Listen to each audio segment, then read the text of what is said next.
So, in today's video we will talk about incremental refresh.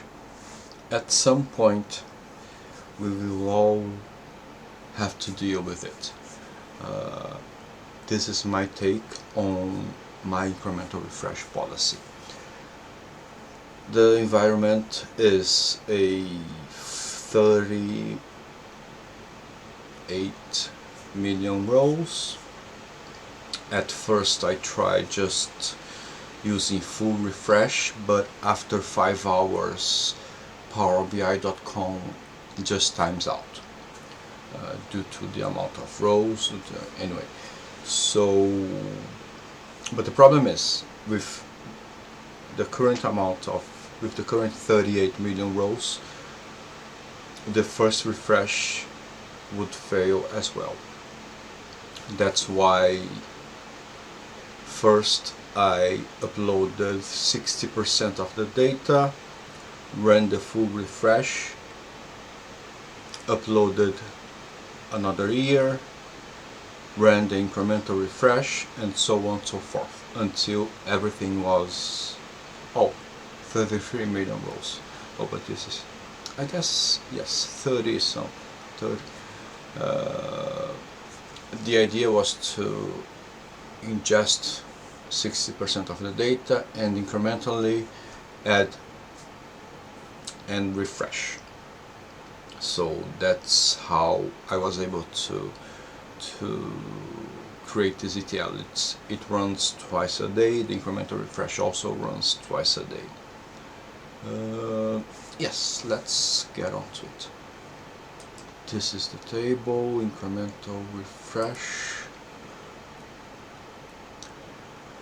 These are my settings, and for the incremental refresh we have to use a date and time field. It doesn't work with date. We have to have a date and time field in the SQL Server table. We will create filters so we can range start and range end, and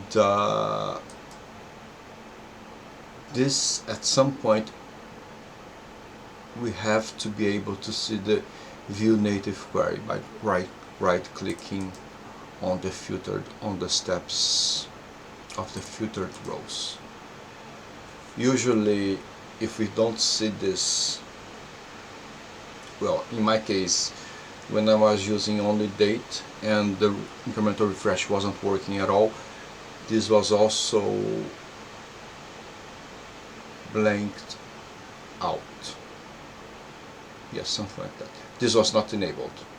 So after I changed the date for date and time, it started working.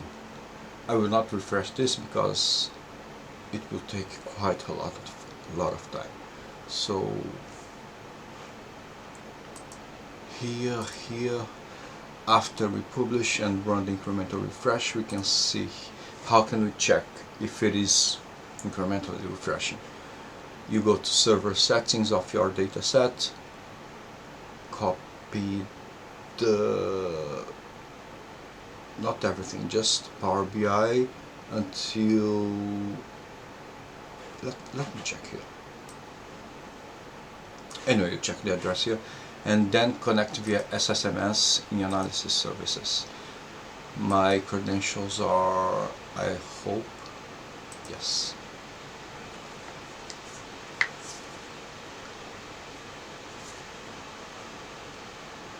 And then we can go to my table and check for the partitions here. If you would like to start with a smaller table, it would be easier to see the results. Let's say you start with just 10 records up to last week, refresh it, then add just one more row for the next day, then refresh. You would see on both refreshers. I believe you would see the first one with 10 rows and the second one just 1 row. It might be easier to check. Here we can see today is 25th. It refreshed successfully. There you go. By the way, from here we can also, where was it?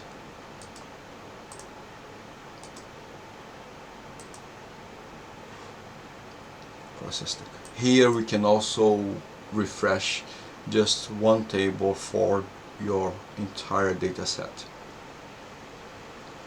It might be, I don't know, this is a topic for a whole another video.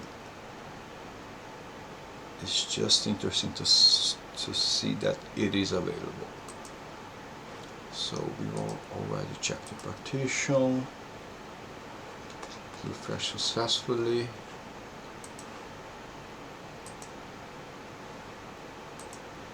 The settings, let's see, where's the report?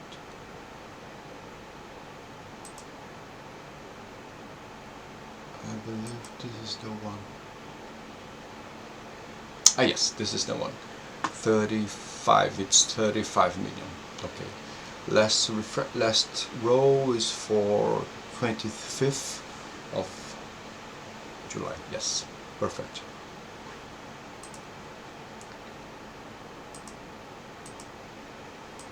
It's working nicely. Is that all? I believe so.